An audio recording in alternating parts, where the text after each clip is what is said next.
Good morning, Devils fans, on this Sunday morning. No game. As far as I'm aware, there's no practice, at least as of this point, and none has been announced. So, what I took some time this morning doing was looking at the goalie landscape out there in the NHL, as, at least my opinion, that is quite obviously our biggest issue. I know a lot of people think it is the defense, or at least the defensive structure of the team, or at least, it's both of those things combined, et cetera, et cetera.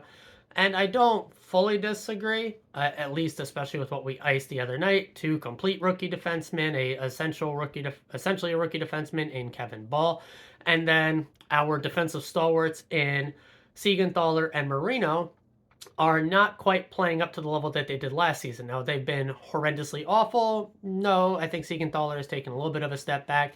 Uh, he's had some good moments and not so good moments, but neither of them are really playing to the even close to the peak that they were at last year. And so those two together, losing Graves, losing Severson, Dougie now being out with injury for potentially the rest of the regular season at least. Hopefully not that long, but potentially. We've got a lot of young guys. There's gonna be growing pains there on defense. We are getting healthy at the forward position. Seems like Hollow might be back. We got Nico back. Timo is going to ramp back up. Now returning. Jack is in, not, I wouldn't say he's even in full form, but still doing Jack Hughes things out there on the ice. So I think as a whole, the skater group will be able to overcome offensively most of their defensive problems. The issue is, and I say this over and over in these videos, we give up high danger chances on a fairly league average basis. Again, there are teams that do give up less. There's about half the league, and then about half the league gives up more. We're actually pretty average in that area. The problem is where we're not average, where we're way below average, is our goalies have just not stopped any of them, really. So today's video is an exercise in looking at if you felt like the only thing we needed to do was upgrade in the goalie position, well, how and where are we going to do that? So I did crunch some numbers there looking at NHL goalies.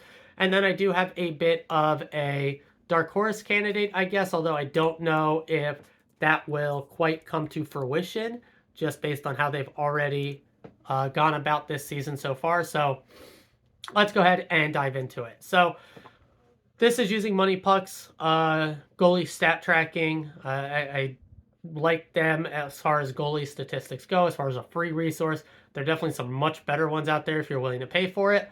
At this point in time, I am not. So this is what I'm going to go with. I also think, they track each goalie generally the same, so it should be at least a nice general overview to give you kind of an idea of what we're looking at. What I went with as far as tracking here is I'm going to give you guys the just raw numbers as far as goals against average, save percentage, but caveat that with their goals saved above expected per 60. And this is only on goalies in the NHL that have played at least 5 games. So there are 65 goalies in total on this list. So to kind of give you an idea of where these guys are ranking out, as 65 goalies have met the 5-game minimum criteria. And then I did the per 60 basis, so that goalies that have played, 14 plus games don't completely juice their numbers comparatively to a guy that has played, 7, 8, 9, or 10, etc. So per 60 kind of evens that out. And what you come to find is there's potentially some options out there, maybe, but are they the greatest?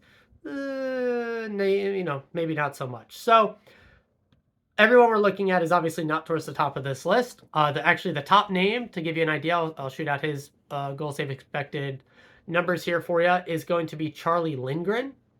He is currently leading the league on a per 60 basis with a 1.564 goals saved above expected per 60 over 7 games played. I talked this guy up in our Capitals preview when we were going up against them, that the guy has been electric, and he continues to do that. Ever since that game as well. He's actually been a big part of why the Washington Capitals are in the position they're at. Although their skaters have kind of come back down to earth a little bit, and I still do expect them to drop out of a playoff position. But considering this guy's age and contract, he's 29, he still has another $1.1 million a year after this remaining. I see no reason that the Capitals will look to move on from him. Maybe next year, he would be a trade being a pending UFA, but now he's 30 at that point. Does he even repeat this year? who knows? I think, he is just having basically the time of his life right now. And, for a team that very likely, just kind of given the start they had, will at least be sniffing the outside of the playoffs towards the end, or towards the trade deadline at least. I don't see them moving him. Beyond that, you got Jonathan Quick, 1.165 above, 8 games. Ivan Prosvetov at 1.048 in 6 games. And then after that, you got a string of more starters: Aiden Hill, Logan Thompson, and Connor Ingram. But only those top three were actually over 1 goal saved above expected per 60. Aiden Hill's at 9, and then you drop into the 7s, and then it slowly goes down from there. The first goalie on my list, as far as who stuck out to me, doesn't come in until 16th. Now, reason for that, again, is I'm not going to target any goalies that are on guaranteed playoff teams or playoff eligible teams. There was one goalie that was fairly high up, but it wasn't even the highest on this list. Was going to be Arvid Soderblom, coming in at 30th. And just because he's a RFA contract, he is still very young. And yes, the Blackhawks are going to miss the playoffs, but they're going to want a young, cost-controlled goalie for the at least early Bedard years until they kind of figure out where their team's at. So I don't see any reason why Chicago will move him. So with all those caveats and everything all that time, who are the goalies that stuck out to me? Well, it's the guy that just won his game against us most recently, in Kaapo Kähkönen. He comes in at 16th on this list at 10 games played. He has a 3.99 goals against average, the worst of any goalie on this list. Now he is playing on the Sharks, and so they get a lot of goals scored on him. He also has one of the poorer, but not the worst, as R2 goals. Maybe I'll do that here real quick. So for, to keep everything in perspective, we got Vitek Vanacek, 15 games played, 3.49 goals against average. Puts him kind of right in the third worst on this list.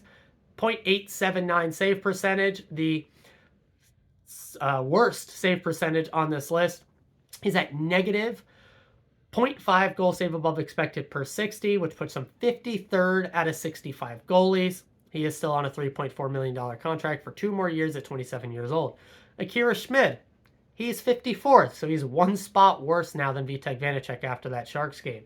10 games played, 3.27 goals against average, a 0.891 save percentage, putting him in at second worst save percentage on this list. Only one worst being Vitek. He's at negative 0.502 goal save above expected per 60. Like I said, just below Vitek now on this list, but he is only 23 years old. In the last year of his $850,000 and some dollar contract, but is an RFA, cost controlled going forward. So obviously, we're not moving on from Akira anytime soon or anything like that. Even Vitek still has another year on his contract. So how do you potentially work that out on moving somebody? Well, my dark horse will come in at the end of who we'll talk about, but every other goalie on this list that I looked at was top 32 in the league. They all had both saved above expected per 60 in the positive. I wasn't looking at anyone in the negative, even if they were better than Vitek or Schmid. It just felt like, well, maybe you get a slight bump, but is it good enough? Worth? And it's a goalie. All of these I'll caveat with, do they work in your system? Or, it's going to be more than halfway through. Or are they going to adjust? You could bring someone in that would even be lingering at the top of this list. He comes in with us and maybe completely tanks off. Goalies are voodoo, yada, yada, yada. That's why my dark horse is going to be my dark horse, and I don't really like any of the other options that are actually available here. But, like I said, first one, best one as far as the rank goes, it was Kaapo Kähkönen. 16th, he is at 2.75 mil. Last year, he's a UFA at 27 years old. Sharks are tanking out. I don't know if they're going to look to re-sign a 27-year-old goalie, but maybe, 3-4 year deal wouldn't be the worst for them, especially with the way he's playing, kind of. But they have Blackwood as their starter signed for another year, so do they want to move on from a UFA, bring in a more cost-controlled RFA-type goalie? Maybe. So that's why he tops the list here. Best goal saved above expected per 60 numbers. And then all the other, contract situation, age, all that stuff, maybe a decent target. Next up on my list is somebody I brought up in the offseason before he signed with his current team, the Florida Panthers. Somebody I would love to bring in, mostly because, well, he's a Jersey boy. Born in Jackson, has 6 games played, and that is Anthony Stolarz. 2.34 goals against average. The best one on the list, a .917 save percentage. Also the best one on the list. Goals saved above expected per 60, 0.375, bringing him at 17th, 1 spot below Kähkönen there. He has 1.1 mil contract for only 1 year left and 29 years old. Now, the thing is, highly doubtful Florida wants to move him. I don't know if Knight is going to come back up at all. He is playing down in the AHL. Will they want to bring him back up later on? Maybe get some assets for Stolars while they can instead of him leaving, because they will have a good backup in Knight to take his spot. Obviously, Bob is going to remain their starter there. But they're a playoff team. Are they going to want to move a guy? Who knows? But contract goes, all the rest of it. New Jersey boy, great stats, goal savings, everything else. That would actually be my go-to option. He is, everyone of the names on this list, he's probably the name I like the best, just with everything around it. But hardest part is he is on a playoff team. Are they going to really want to move him unless they absolutely are bringing Knight up? And then every goalie, I'm not going to repeat it after this. Do they fit in with the system? Yada, yada, yada, right? So continuing on, the next goalie, someone I really don't want to target, and I'm still holding the opinion, even though he has played better than I thought he would. I'm going to stick to why I said it in the preseason when we did a goalie video on the podcast and when I did one on this channel. The contract is a killer here, and that is John Gibson. 17 games played, 2.8 goals against average, putting him at second best on this list there. A .907 save percentage, again the second best on this list, as everybody else besides him installers are under a .9 save percentage. Goals saved above expected per 60, .191, making him 24th in the NHL, again out of 65 goalies. 6.4 mil for 4 more years at 30 years old. That's my big no. No thanks. Just can't do it. I got nothing else to say there. Ducks maybe would want to move him for the right price. We'll see, but the contract is atrocious. No thanks. Next up, now is a team we know is selling, and a team we know we are talking to, and a team we've made a move with in Jacob Markstrom. Contract here is the scary part again for me, but we'll talk about that in a second. 16 games played, a 2.94 goals against average, putting him at third best on this list with the last two guys I named. A .896 save percentage. That is one of the worst on the list. They're right with the only two guys he's better than is Vitek and Akira, tying him with Kakkonen there. .138 goals to save above expected. He is 2 spots below Gibson at 26th in the NHL. And then a 6 mil, 3 more years at 33 years old. Oh, yeah, no, that's kind of brutal. Now, if that got retained, no way. I just can't see how the Flames would want to retain for 3 years on that. But if they did 3 mil for 3 years, now we're talking. I would do that. That sounds pretty sweet. Even at 33, I would take that. I would probably take that. But otherwise, probably not. And I don't see why the Flames would retain for 3 years. I guess it's possible if they expect long term, but they got some big boy contracts on some older players, and they need more of a retool than a rebuild. And so I really just don't see them moving Markstrom, given that, considering they have the Huberdeau contract and the I'm blanking on the Leaf, and he played on Colorado and won the Cup, but whatever. You know who I'm talking about. I'm blanking on him. Kadri, right? Kadri, right? But yeah, I don't see them moving him, but he was a name on this list that is at least a possibility, but I just don't see it happening. Last but not least, a name that Devils fans I've seen have been throwing around, and that is Jake Allen. Now, Montembeault I know is another one, but he just got re-upped, so there's no way he gets moved after re-upping a contract. So Jake Allen is probably the one most likely on the way out. He has 10 games played, 3.74 goals against average, the second worst on this list, just behind Kakkonen, but we know the Sharks struggles there. A .898 save percentage. Now that is the third best, but still below 900. A .043 goals saved above expected per 60, making him 31st on this list. So basically, still top 32, but average out of 65. But he is on a 3.85 mil for 2 more years at 33 years old. Is he an upgrade, at least over the 2 guys we have? Yeah, maybe. But still not the, absolute best of a guy we are looking for here. So my dark horse, who is it that I'm looking at? Well, that is going to be Potier, our AHL goalie, who I think has actually been playing fairly lights out. Now, yes, it's the AHL, and yes, he is still quite young, but his numbers have looked, well, really good. I actually forgot to write them down, but he also would actually need an actual NHL contract, as he is not actually under contract here with us, and I think that's why I didn't right away see his stats. Usually I am better at having this stuff ready for you guys going in. But he would be my dark horse of a guy we could bring in to potentially do something here, but I just don't see how they give him a contract, bring him right up to the NHL, jumping multiple leagues to do so. And yeah, I can't see that happening. So I can't find it right off the bat here. So if you can, pull up his stats. He's been really good where he's at, but I just don't see it actually being a realistic choice.